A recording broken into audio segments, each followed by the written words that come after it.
Potensi gempa dari 2 megatrust yang sudah lama tak meletus. Ancaman gempa megatrust di Indonesia menjadi kekhawatiran. Atau BMKG menyebut, Indonesia berpotensi dilanda gempa berkekuatan besar atau megatrust.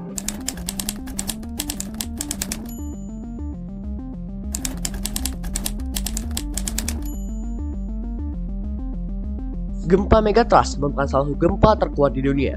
Gempa bumi ini seringkali menimbulkan kerusakan parah, tsunami, dan dampak besar terhadap manusia. Megatrust terjadi di zona subduksi, tempat di mana dua lempeng tektonik bertemu dan satu lempeng bergerak di bawah lempeng lainnya. Sebagai negara yang terletak di Samudra Pasifik, Indonesia merupakan salah satu wilayah yang paling rentan terhadap gempa jenis ini. Di Indonesia, sebagian besar gempa jenis ini terjadi pada batas antara lempeng Indo-Australia dengan lempeng Eurasia dan juga lempeng lainnya. Gesekan antara plat-plat ini meningkatkan tekanan seiring waktunya. Ketika tekanan ini dilepaskan, gempa ini akan mengeluarkan tenaga yang berkekuatan sangat besar, yaitu lebih dari 8,0 skala Richter.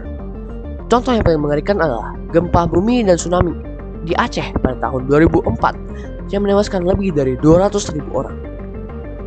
Selain tsunami, gempa bumi besar dapat menyebabkan tanah longsor, merusak infrastruktur utama, dan juga mengganggu aktivitas ekonomi dan sosial. Beberapa penelitian terbaru menunjukkan adanya zona tenang dan wilayah di sepanjang zona subduksi yang tidak terkena dampak gempa bumi besar selama berabad-abad. Misalnya saja di pesisir selatan Jawa. Kawasan ini mempunyai kemampuan melepaskan energi yang tersimpan saat gempa berkekuatan 8,7 skala Richter atau lebih besar. Meskipun waktu terjadinya gempa bumi ini tidak dapat diprediksi, banyak model ilmiah telah memperkirakan skenario terburuk untuk kesiapsiagaan masyarakat.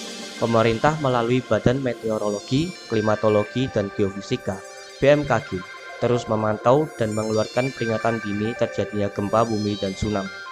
Untuk mengurangi dampak gempa bumi besar, tindakan mitigasi bencana sangatlah penting. Pemerintah telah mengambil sejumlah langkah, termasuk memperkuat sistem peringatan tsunami, memperkenalkan program untuk memberikan informasi kepada masyarakat tentang jalur evakuasi dan merenovasi bangunan tahan gempa di wilayah yang luas. Tindakan masyarakat juga harus diambil untuk mengurangi resiko, termasuk selalu waspada, memiliki rencana evakuasi, dan waspada terhadap indikator lingkungan. Gempa bumi megatrust merupakan ancaman yang tidak dapat dihindari, namun dengan perencanaan yang matang, kita dapat meminimalkan dampaknya terhadap kehidupan dan infrastruktur. Kesiapsiagaan selalu menjadi kunci keselamatan dari bencana alam seperti ini.